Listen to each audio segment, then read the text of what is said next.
Hey everyone, welcome to the Trade Life podcast by Project Network. I'm your host, Ian MacFayden. Just a quick note, these first three episodes were filmed as one shot. They came in pretty long, so I split them into three. The first episode covers sort of how Hummingbird Hill Homes began. We run through me and Aaron Miller's backgrounds and how we came together. The second episode is dubbed The Shit Years. You're going to want to listen to that one to find out why it's called The Shit Years. And episode 3 is the Golden Years. It's lessons learned. It's how we came out of the shit years and how we grew from it. So enjoy, and hopefully everybody can take something away from this.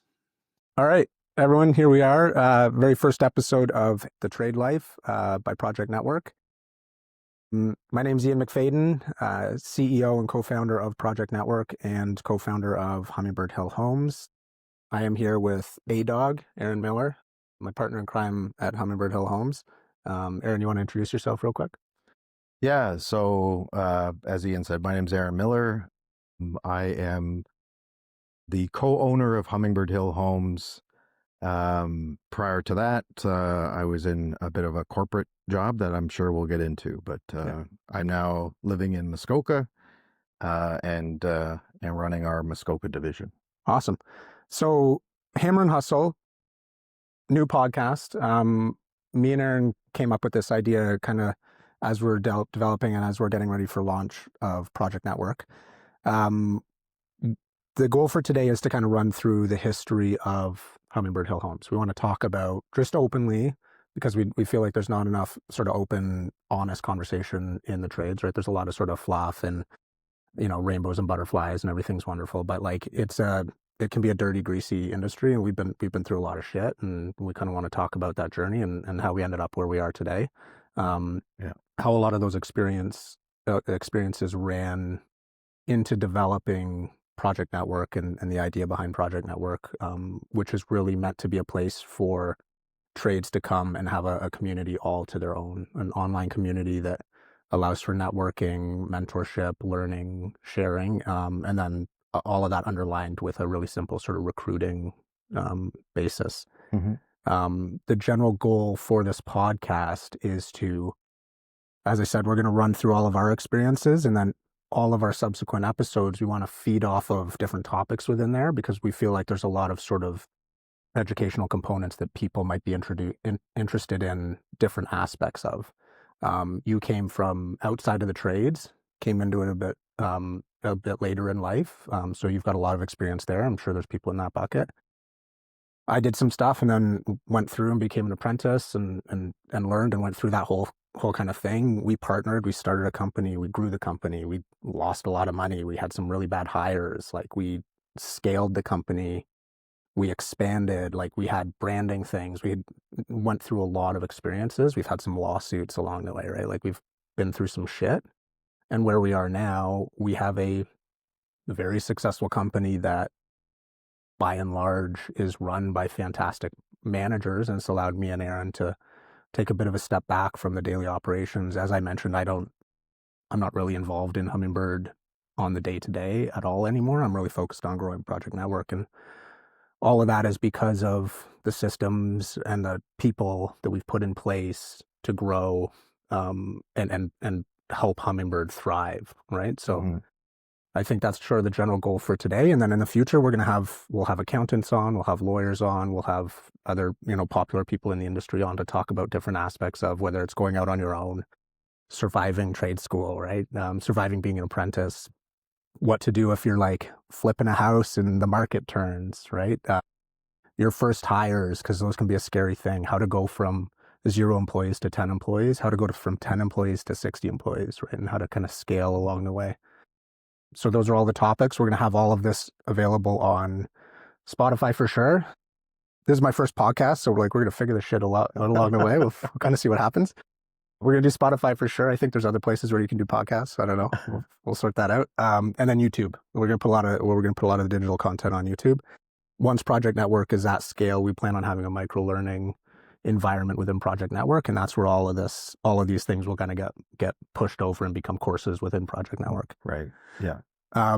And I think, Yeah, sorry to interrupt, but I also think, and I'm sure you get this too. I get the question all the time from people that are just starting out their businesses in the trades, in, builders, sub trades, etc., around, how did you build Hummingbird? What because there are, to your point, there are definitely stages of growth that are very different in a lot of ways. There's different dynamics to it. yeah, And to your point again, we did some things really well, we did some things not so well. yeah, So if the audience can, learn from some of our successes and yeah. mistakes, I think this will be great for everybody. Yeah, yeah, absolutely. And just to kind of lay it out, because I don't think I mentioned this at the beginning, the general plan is I will be the host.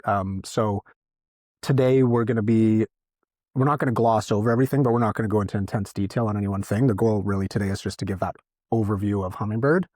And then in future episodes, I will dive into specific details as we unpack certain topics. Aaron, I'm sure you'll be on the podcast fairly frequently as we dive into some stuff. I know one of the plans is we're gonna have sort of a marketing focused and sales focused Yeah. sort of piece in the future, Yeah. and that is your bread and butter. So Yeah, that'll be for which you is for sure. super important, and Yeah, as an industry, we don't do very well. yeah, Um, totally for agree. most. Okay, so let's start. I think to begin, let's give a bit of a background. So there's the you and how you got into it, and then I'll do the me and how I got into it, and we'll come to where me and you Came partnered to up, which was like 8 or 9 or 10, I can't remember, some amount of years ago. Yeah, So why don't you start? How did you get into the yeah. industry? So to your earlier point, I came sort of through a different route. So I'm 53, born in 1972, so I'm a little bit of a different generation than Ian. But I think the mindset when I was in high school, which I think still exists, I know it existed for you too, was trades were looked at kind of in a negative um, context, and I think so my mindset was I had to go to university, so I went to university, got a degree that was, I don't want to say completely useless, but certainly not using much of it, and then fell into a corporate job out of university that was really focused on sales. So I had various sales management, marketing, moved down to the States to work in a corporate environment for a head office at a Fortune 500 company, which was a great learning experience. Came back as a general manager of an operation that was about $100 million, had about 110 employees. Completely hated it. Like, just by the end of I mean, I didn't hate the entire journey, but I'm grateful that I did learn some important skill sets that have served us well at Hummingbird.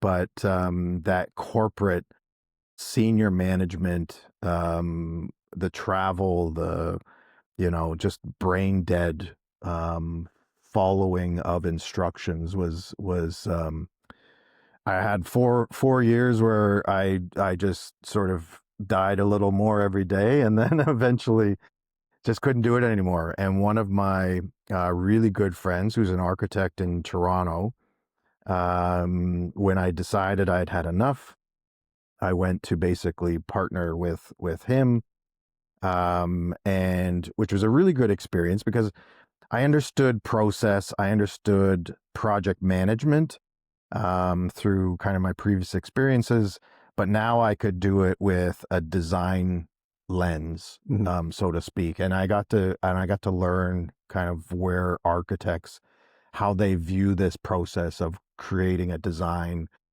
to then be executed by somebody else in the field. So that was a great experience. That was kind of my introduction into construction, into our industry. He wanted to sort of venture more into commercial. I enjoyed residential, so we very amicably parted ways, and I started Hummingbird. So that would have been in 2009. I get asked this question all the time of how did I come up with the name Hummingbird Hill? True story is I needed to pull some equity. I need to find some equity to start the business, and do some branding and some get some initial processes in place. So I had to sell my cottage. It was just north of Huntsville, on 3 Mile Lake. The cottage was, and we didn't name the cottage. It was already named Hummingbird Hill when we bought it. So my wife loved this cottage, and it was a big deal for us to sell it. But she agreed and supported me in sort of that transition. And as I was trying to figure out the name of the company, she said, "Well, you sold our family cottage. Why don't you name it Hummingbird Hill?" Sort of as Yeah. a reminder for what you did. as a reminder of the sacrifice. So that's how the name came to be. And I started Hummingbird Hill in 2009. Pretty much just myself for a while, and yeah, and then kind of it was not until I started to get serious, and so I built a couple of spec homes in Oakville. I had that great experience of building a spec home in 2008, 2009 as the financial crisis landed at our feet. And I had this large spec home in Oakville that didn't sell for a year. And you only hear of the successes, and people think of that type of process as you make a ton of money. I can tell you, when the market turns, you don't sleep well at night. Yeah. And So I had to sell again. And sorry, so you finished that house in 08, 09? We finished it just at the tail end of that. So I want to say it was probably closer to, we started in 09, 08, 09, and finished it in 2010-ish. Okay. So we were kind of coming out of Yeah. but the real estate market was still terrible. Yeah. So it sat on the market for a full year. And then we sold our family home in Mississauga, and had to move into the spec home and make it a principal residence, because I just couldn't afford to pay two mortgages anymore. And finally, thankfully, we sold it a year later. Oh, awesome. Yeah. Yeah. So did you end up making money on that house, or? Barely. Okay. Yeah, I would say probably closer to just break even. It was fine at that time. That's a pretty good outcome. Yeah. For what happened there. Yeah. So. Yeah, absolutely. And then, so learned some valuable lessons there. And certainly when I started to really focus on, okay, no, I've got to build this business now, was a few years later. And I was, for a couple of years, I was a one-man band. I was the project manager, the site super, the sales person, the marketing person, the accountant, the operations person, the HR person, for myself. And then it was a job in Etobicoke, where I was looking for trim, a carpentry sub trade. Got connected with yourself and John, and as I was kind of getting to know you better, I realized, we thought a lot alike on a number of different things. And I realized also that I needed, if I was going to take this to the next level, I needed someone, that had your skill set, and just, bandwidth as well. We're starting to do more and more jobs. So Ian and I met on a job, and we're talking throughout that job, and next thing you know, we start chatting about, hey, why don't you come into Hummingbird and become a partner, and let's take this to the next level. Yeah. So yeah, totally. Awesome. All right, now I'll give a little bit of my background, and we'll bring those timelines together, and then we'll continue along the Hummingbird path. So I'm significantly younger than the old man here. I'll be turning 39 this year, so I'm an 86. I came into the trades I don't think it's actually that unconventional anymore. I think at the time it might have been a little bit unconventional, but I did an undergrad degree. I went to University of Western Ontario in kinesiology, completely useless. Like I spent basically 4 years drinking and eating pizza and working out. So it was a good 4 years of spend for sure. I learned some skills, not many out of that. I graduated, I didn't know what the hell I wanted to do. So I went back and I did a postgrad in accounting. And it was just, I got to figure out how to make some money. Like I can't do anything here with kinesiology without extra schooling. And I don't want to be a personal trainer my whole life. Um, so I went and I did the postgrad in accounting. And while I was doing that, I worked a couple like really crappy sales jobs that I was a super awkward kid. Had a really hard time talking to people, especially approaching strangers. So it kind of forced me to get comfortable with just like approaching people and trying to sell them something. It was actually kind of embarrassingly, it was those, the people at gas stations that try to get you to sign up for a MasterCard. It's one of those. It was a pretty terrible job. A lot of people told me to fuck off, and it was like, you took a lot of abuse. Yeah. The goal was just to get people to fill out this sheet to apply for MasterCard. And it was one of these companies that was a total pyramid scheme. But I was young and like it looked cool, and I was like, I might as well kind of learn. So I did that. And then I got an internship with the US Department of Commerce in their commercial services division. It was a 6-month internship. And that was actually really cool. It was unpaid, but I helped forget what his actual title was. He was like the head of commercial services, but we worked with the consul general. I don't know, whatever, the dude that's in charge of that stuff that's based in Toronto.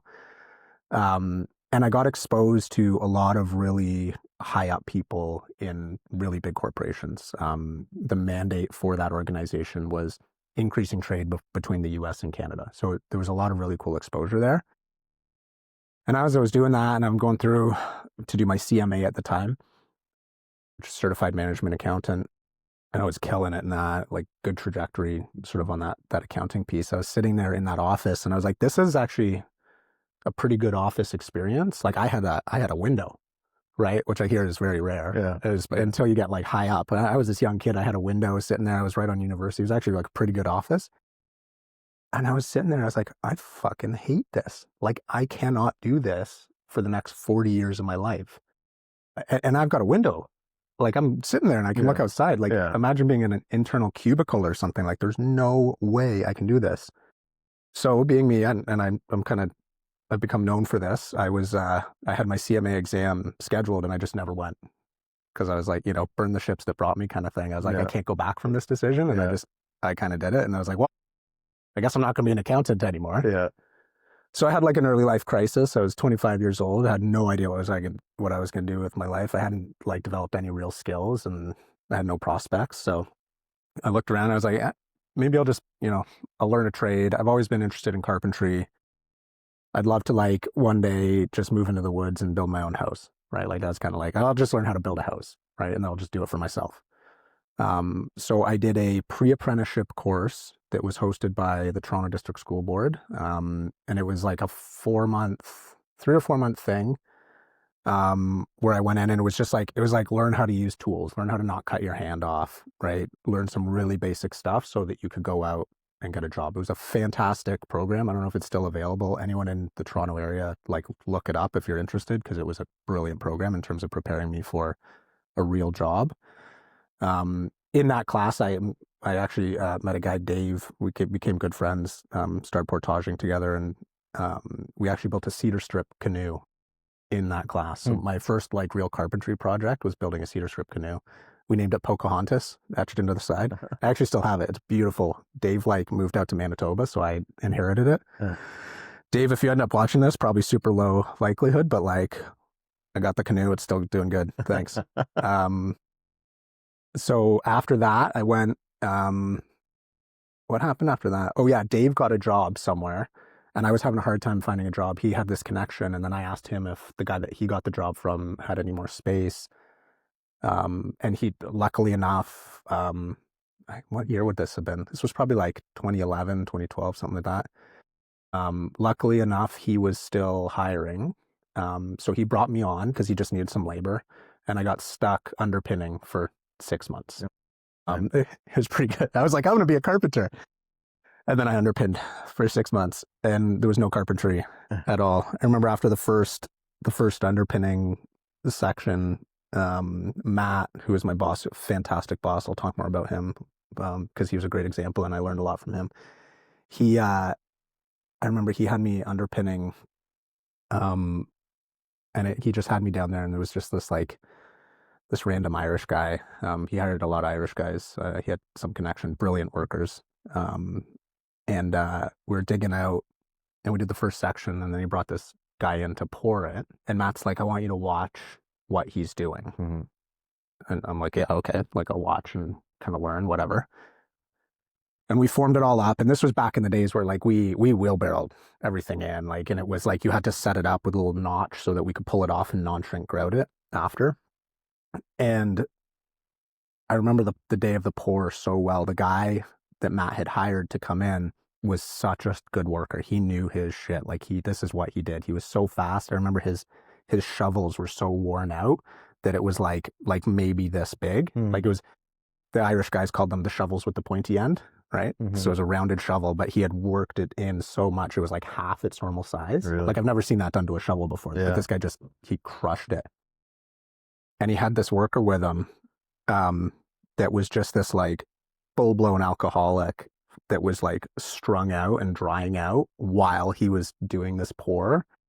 And I remember it so vividly. This was like one of my early introductions to the trades. And it was this guy, he was just like sweating and shaking and like he was getting it done. But I was just like, oh my God, this is like, I gotta make sure I kind of like steer away from this kind of pathway. Yeah.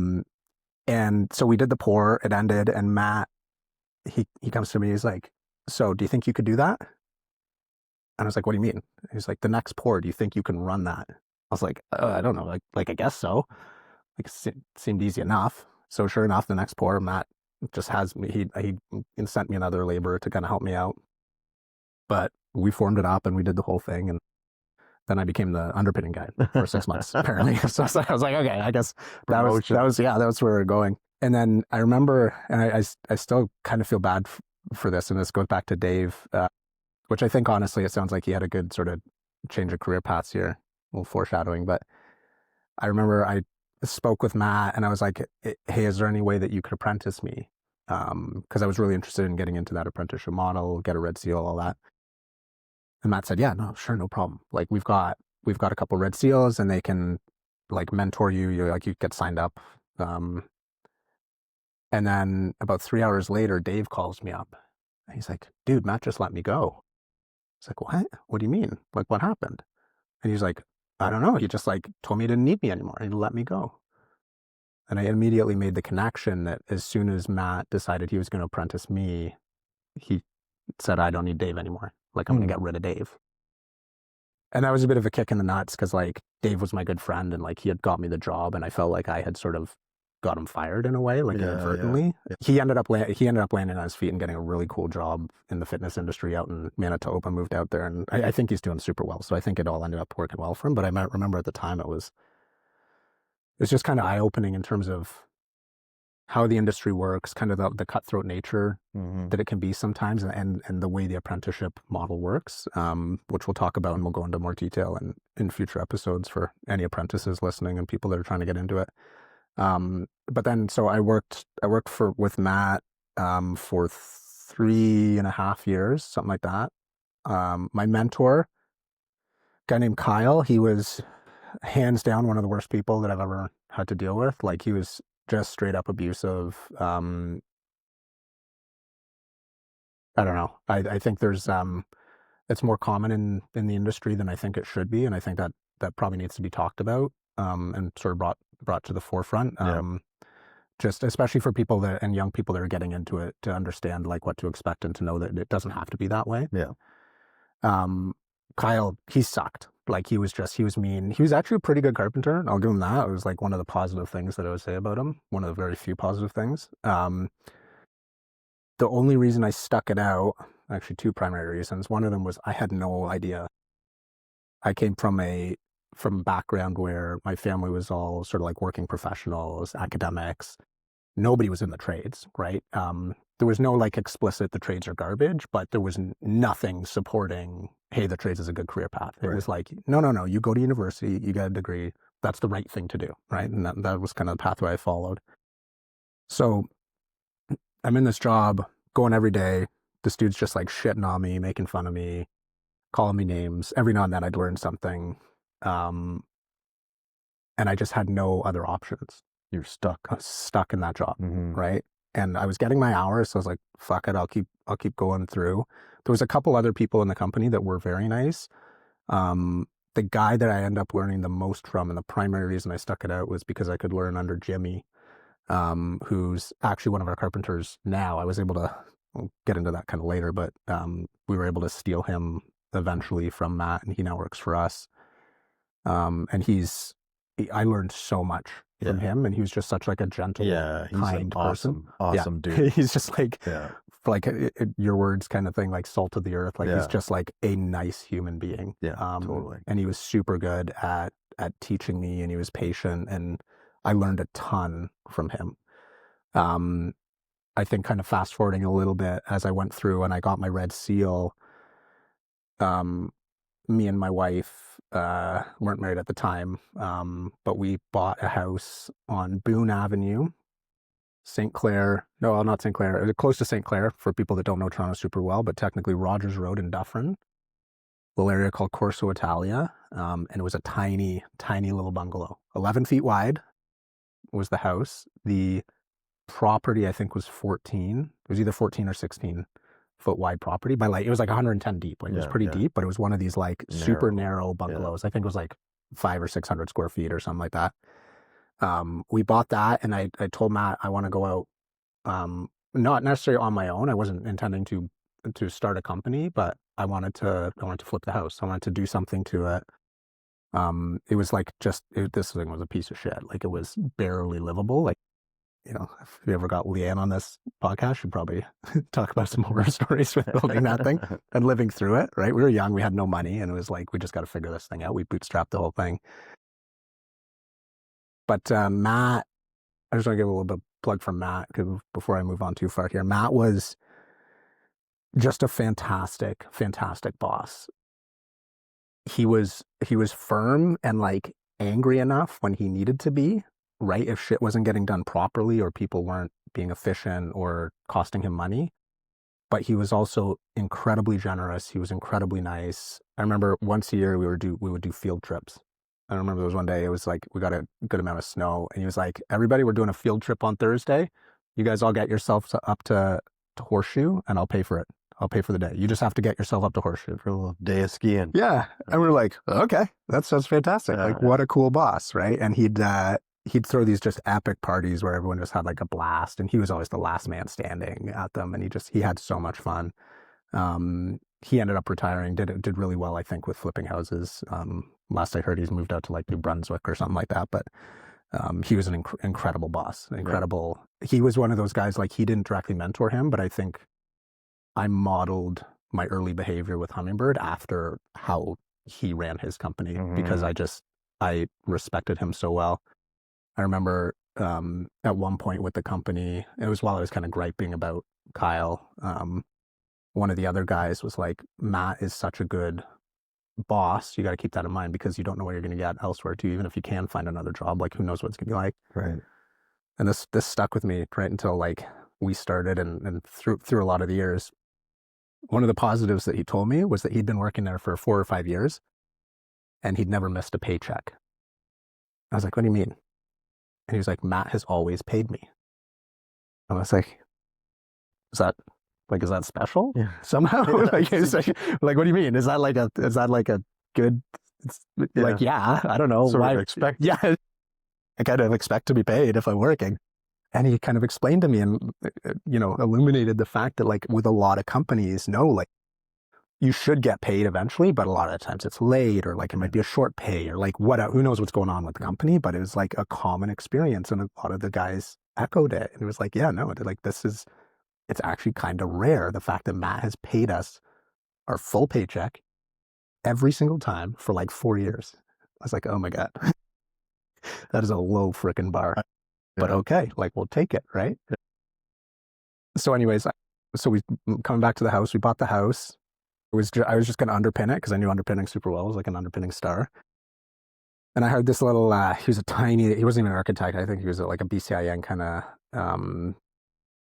like, uh, like, uh, he didn't do custom anything. Like, I think he just did, like, I need to get my basement and submit for permits, right? Like, I don't know how to describe this, but he didn't do, people wouldn't hire him to like do their house. Right? It was like, if you need super basic drawings done, like I'll do super basic, but that's all I'm doing. And it was like, you pay me $1,500 and I'll get you a permit. Almost like a drafts person. Exactly. Something like that. And so I brought him in and he was like, why don't you add a story? I was like, can I do that? He's like, you could probably add 2 stories. I was like, really? I could add 2 stories to this house? And he goes, yeah, you could probably underpin and add 2 stories. So I kind of looked at it and I sort of planned it out and I was like, Jesus, okay, let's do that. let's just do that. Hell's bells, you know, we're going to convert it into a duplex. Came up with this whole thing. I'll dive into this one in more detail because this is sort of a big learning point through it. Yeah, we lived through it.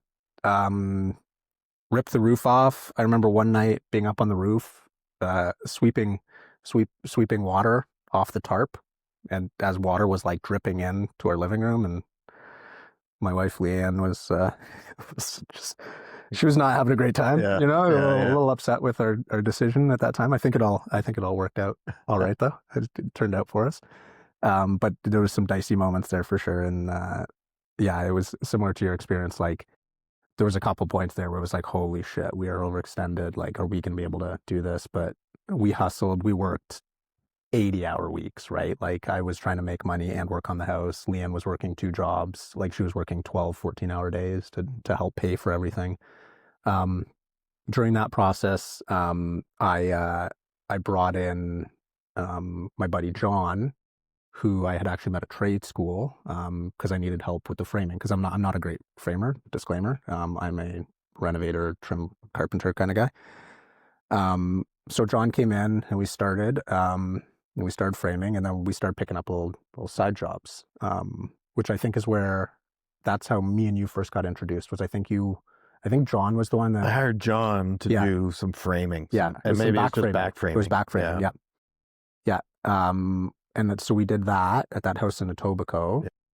And at the same time, we did a couple other, there was like 1 or 2 other small, there was a little trim job we did for you. Yeah. And then we met another company that we still do a lot of work for on the carpentry side. And we very quickly showed that we could do really good work. And so we very quickly grew. And within 3 months or so, I was down to maybe 50% of the time on the tools. And then I was doing the company's books. I was hiring, like we had, I don't know, probably 8 carpenters kind of within like a 3 to 6 month span, right? Like it was sort of, my God, there's all this work and they want to pay us to do this work. Like, let's hire some people, right? Through that, I remember very specifically, there was a 6-week time period where I could not pay myself because we just didn't have enough money, right? Like there was the way the cash flow kind of works. And again, these are all things that like we're going to dive into to like how to kind of sort these things out. But we had to survive, right? And between building our house, not making enough money to pay ourselves, it was stretched, and Leanne she busted ass for like probably a good 2 or 3 years to help us survive that whole period. So kind of fast forward again there, we got to a spot, as you said, we started chatting. I remember the conversation we were talking about air sealing windows and what like me and you were kind of going back and forth on our preferred methods. And then, I can't remember exactly what happened, but it sort of rolled into like, let's kind of team up and see what happens, right? Because me and Sean were interested in getting into the full building, the full scope. And you needed some more on-site, like that technical help. And actually, I remember when we first started, you had got a job offer to go back into the corporate world.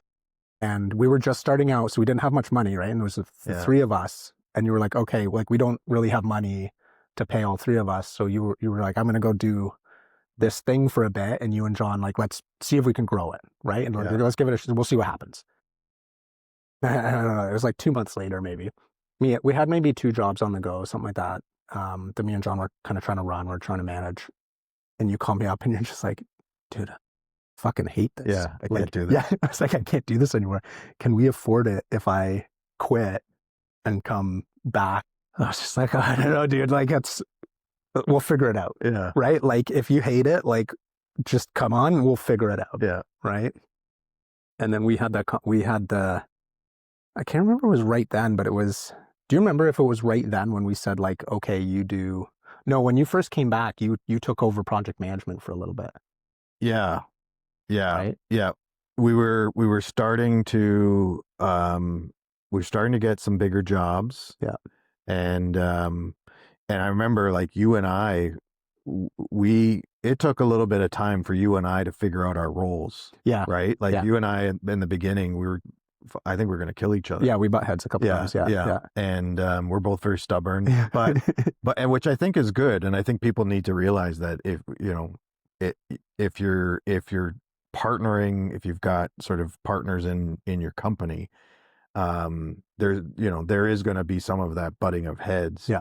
And finding kind of where your role is and making sure that you've got, what you're doing is complementing the business. It's growing the business, but you're not overlapped. I think and we figured that out. Yeah. After a little while. But yeah, I was doing sales, marketing, project management, and you were in the field. Yeah. I was basically overseeing site supervision, Yes. operations, and then John was overseeing the carpentry. Yeah, he was primarily framing. Yes. Yeah. Yeah, and we had the first 2 jobs, and we got them pretty quickly, in Oakville.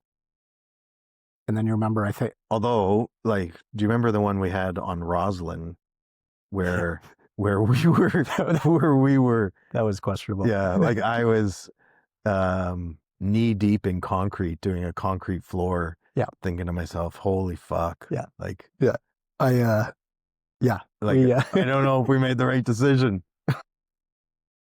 We're doing those stairs, the concrete stairs. It was we had misquoted it so bad because we didn't know what the fuck we were doing with concrete. Like, spoiler alert, we didn't know what the hell we were doing with quoting at that time. We're just kind of like making up numbers and throwing it out. Thankfully, we realized we didn't know what we were doing. So instead of hiring people and like losing our shirt and probably going bankrupt, we said, okay, we're going to figure this out and we're going to do it ourselves. Yeah. I don't know if that was the right decision in hindsight, because it turns out we suck at concrete. You had never done finished concrete before. I had never finished concrete before. John had never finished concrete. Like, I had, like, you pour a pad for a fucking AC and like finish that. Yeah. Right? But this was stairs and a full basement into a basement. Yeah.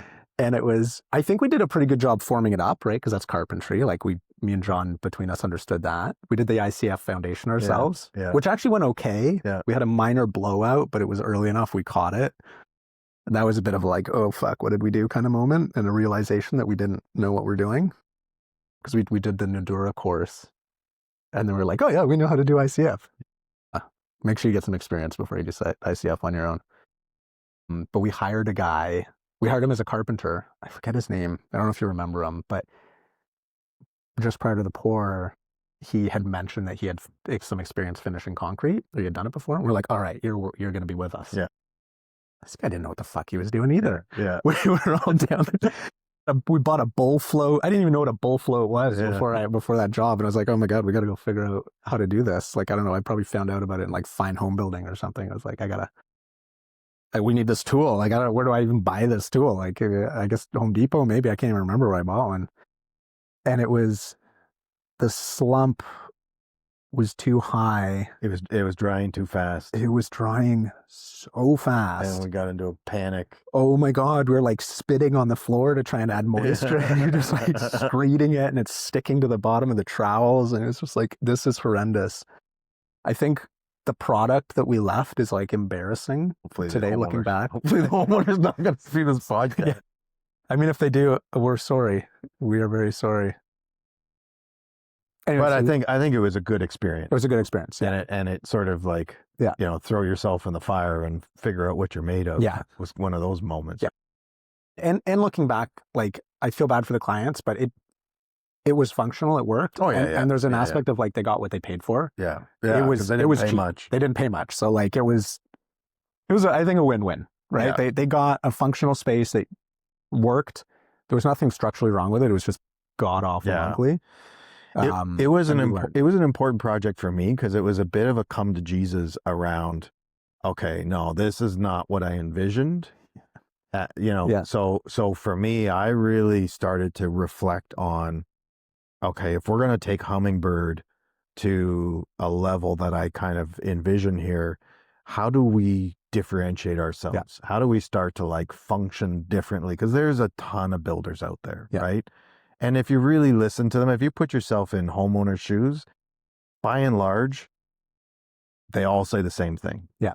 Right? The pitch, the value proposition, so to speak, is the exact same thing. Yeah. So I think from that experience, I started to really think about, okay, and we would talk about it around like, okay, if there's a differential advantage to a construction firm, what is that for us? Yeah. What are we going to like build ourselves towards as a company? Yeah. So I don't know if we would have had the same kind of motivation. No, it was yeah. And it was, I think it was a really good realization too, that like we needed to stick to what we were good at. Yeah. Right. Like we couldn't go around we and can't do cowboy it. concrete. Yeah. I will never do concrete. Don't hire me to do concrete. It's not a good idea. We've got some great concrete subtrades now. Yeah, fantastic. Best in the industry. I was like we have the best in the industry now, but which we very much appreciate. Yeah, we didn't then, and it's not us. Yeah. So, but yeah, and I think it was. I don't know. The timelines are all kind of mixed up in my head in terms of like when you came back full time and when those kinds of things happened. But I remember when we landed that first job, and we were super pumped, and it was $2 million or $2.5 million or something house in Oakville. It turns out we won it. I found out later because we were so much cheaper.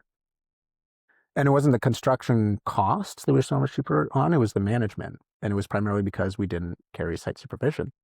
And I don't know if you remember, there was the tender document we had to fill out, and there was a site supervision line. And we were like, what's site supervision? What do you mean? Like, we're going to be there. Like, what do we need for site supervision? Like, we're just going to site supervise it. Turns out that was a mistake. Yeah. We didn't make much money on that project, but it was an incredible learning experience. Yeah. And I think also we're not giving ourselves enough credit, because I think part of that whole, process of figuring out what our differential advantage was going to be, building science was one of them. Yeah. You went out and got Passive House certified. Yeah. And so when I sat down with that particular client, he wanted to build a Passive House inspired home.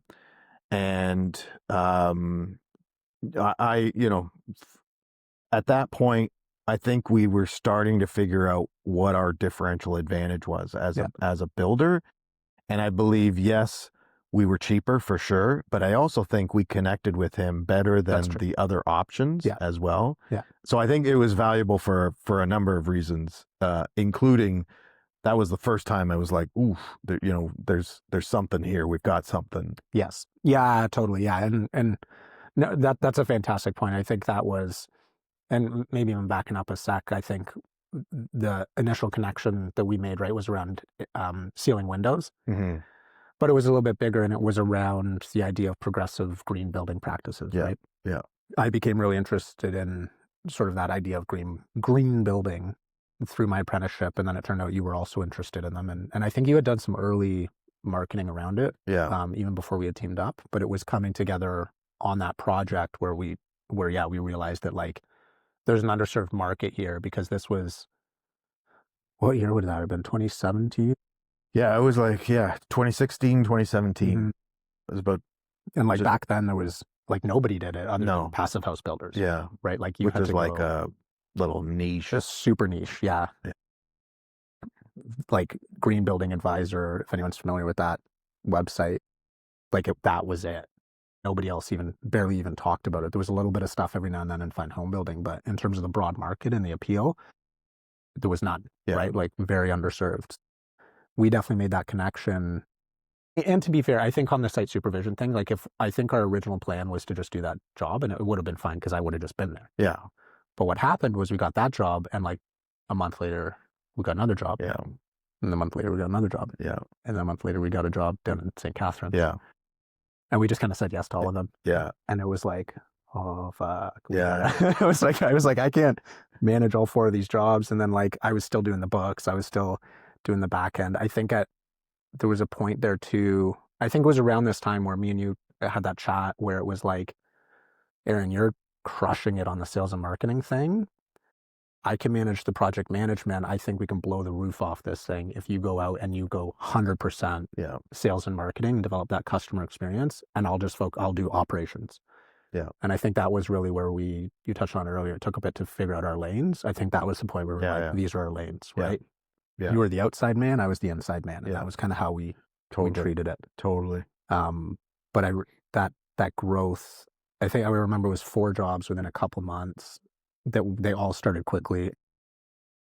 And it was a scramble to hire site supers. And I'm gonna have to like try and really think through this. I don't have it all right now, but I'll have to think through this for a future episode and write down some of the timelines with that, because we went through a lot of different people and tried our hand at a bunch of different people. A couple people were awesome people, but not cut up to the job. Yeah. A couple people were just terrible hires, and I'll tell those stories in future episodes. Yeah. But yeah, that was an interesting time. Yeah. I think that was when we were starting to figure out how we were going to be different. I'll give Robert Rozon credit here. I'm sure he's going to watch this. Yeah. From Huber. We're going to force him to watch it. Yeah, exactly. From Huber, future potential sponsor. But I remember thinking to myself, okay, we're on to something. And I was trying to figure out how to get in front of architects more. Yeah. And, and I'm sure they get, and I know they get, constant barrage of requests from builders. Hey, I want to work. And again, back to my point, builders by and large say the same thing. Yeah. You can boil it down to like 2 or 3 basic points.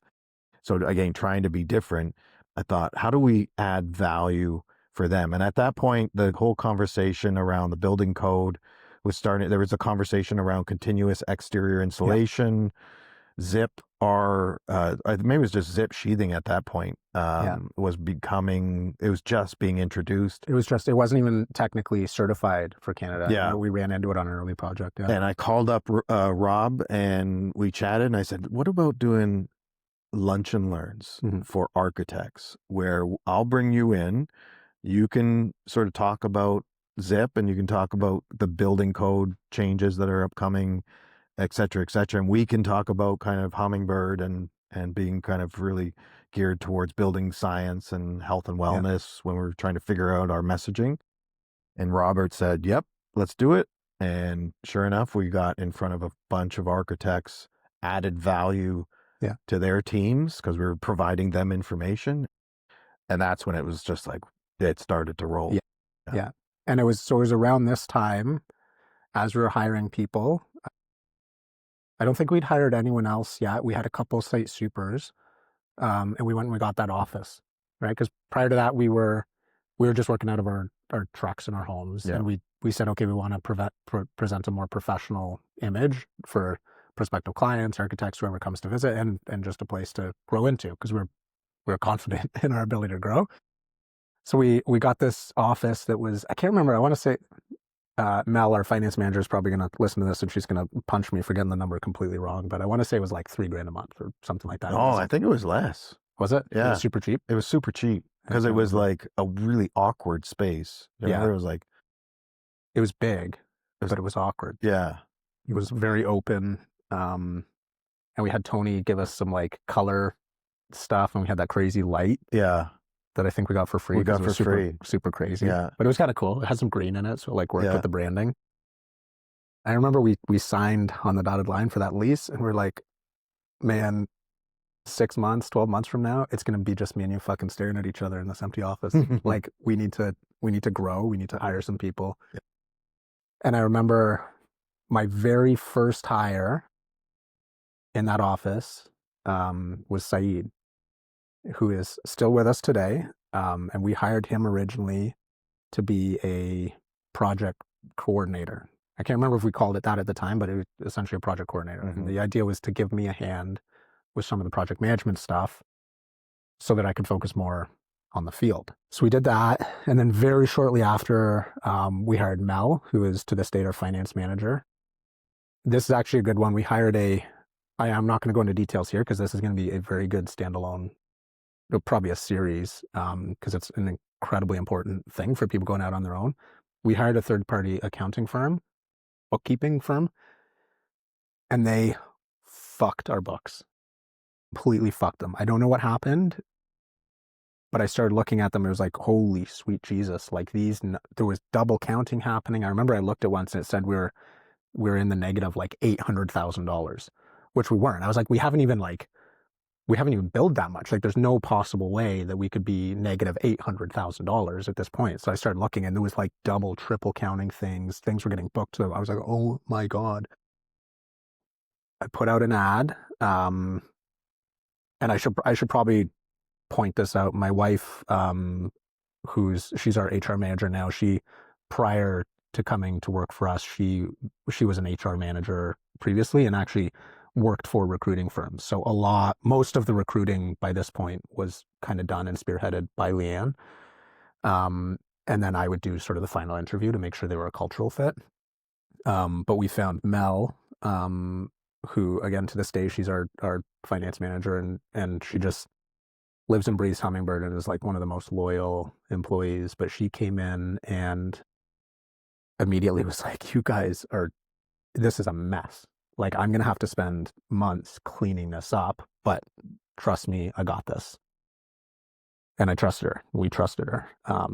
And she had it. Yeah. She cleaned it up. It took some time, but she cleaned it up, and I worked closely with her. And I knew enough from my CMA days to, I am not an accountant. I'm not a bookkeeper, but I knew enough to understand when things were right and when they were wrong. Like, I know how to read statements. I know how to run analysis and stuff. So I could oversee that to ensure that there wasn't any funny business going on, all that kind of stuff. And she cleaned it up, and she did a fantastic job. But that was like, man, if she wasn't our second or third hire, I can't remember exactly. I think she was our second hire. If she wasn't our second hire, I don't know that we'd still be here today, because it was such It might have sunk us. Yeah. That third-party accounting firm that we had put our trust in was so bad. I'm not even going to suggest the name just because I don't want to completely get into like a slander situation here, but they were fucking awful. I'll leave it at that on that one.